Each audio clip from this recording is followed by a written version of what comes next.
दूसरा पहलू में हम ऐसे सच को उजागर करेंगे जो मणिपुर में भड़की हिंसा की जड़ों तक जाता है और उन चेहरों तक भी जो पहली नजर में निर्दोष दिखते हैं लेकिन असल में उन्होंने आग में घी डाला। एनआईए यानी राष्ट्रीय जांच एजेंसी ने पटियाला हाउस कोर्ट में एक चौंकाने वाली चार्जशीट दाखिल की है जिसमें मणिपुर में फैली भयावह हिंसा के पीछे मिजोरम में हुई हथियारों की सप्लाई का खुलासा हुआ।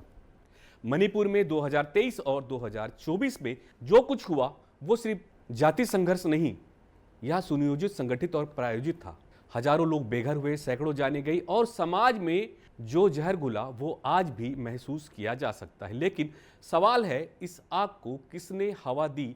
कौन थे वो लोग जो बंदूकों से भरे ट्रक, ग्रेनेड और राइफल्स लेकर हिंसा में कूदे?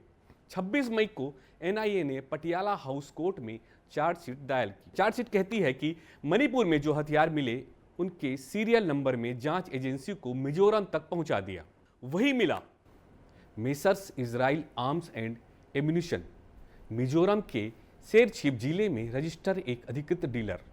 और इसके पीछे है वनलाल डेलोवा, जिसने न सिर्फ हथियार बेचे बल्कि उन्हें मेंटेन और सर्विस भी किया। एनआईए की जांच बताती है वनलाल डेलोवा ने 2 अन्य लोगों के साथ मिलकर मणिपुर में सक्रिय विद्रोही गुटों को आधुनिक हथियार सप्लाई किए। इन 2 लोगों के नाम हैं लाल चूरिगा उर्फ अल्बर्ट और लाल मुआन पुया। इनका काम था हथियारों को मिजोरम से सीधे पार करवाकर मणिपुर पहुंचाना। और जानकर चौंकेंगे आप, इन हथियारों में AK series rifles, hand grenades, sniper gun और अत्याधुनिक एम्यूनिशन शामिल थे। एनआईए की चार्जशीट एक और खतरनाक तथ्य को उजागर करती है। वनलाल डेलोवा ने मणिपुर के अलावा असम, दिल्ली, हरियाणा, यूपी, पंजाब और अन्य राज्यों में भी हथियार सप्लाई किए। यह सिर्फ एक अवैध डीलर नहीं था, यह एक पूरा हथियार तंत्र था। इतना ही नहीं, उसने मेंबरशिप स्कीम चलाई जिसमें रजिस्टर्ड लोगों को हथियार मरम्मत और सर्विसिंग की सुविधा मिलती थी, वो भी अवैध रूप से।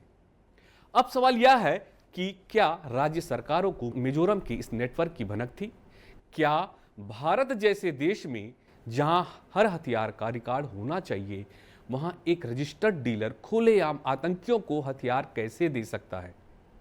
क्या यह खुफिया तंत्र की नाकामी नहीं है?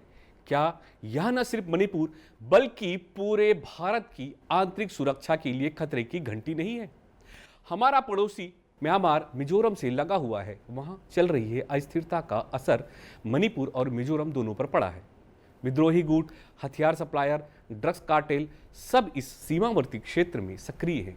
क्या मणिपुर की हिंसा सिर्फ जाति तनाव थी या इसके पीछे एक सुनियोजित सीमा पार नेटवर्क काम कर रहा है जो भारत की अखंडता को चोट पहुंचाने पर तुला है? दूसरा पहलू का सवाल सीधा है, क्या मिजोरम के हथियार डीलर ने सिर्फ पैसा कमाया या देश के साथ गद्दारी भी की? क्या सरकारें इस नेटवर्क को खत्म कर पाएगी या ये आग देश के अन्य हिस्सों में भी फैलेगी? हमारे लिए यह सिर्फ एक खबर नहीं, चेतावनी है कि अगर हथियार बेचने वाला आदमी ज्यादा आजाद है और निर्दोष नागरिक असुरक्षित, तो लोकतंत्र का क्या अर्थ रह जाएगा?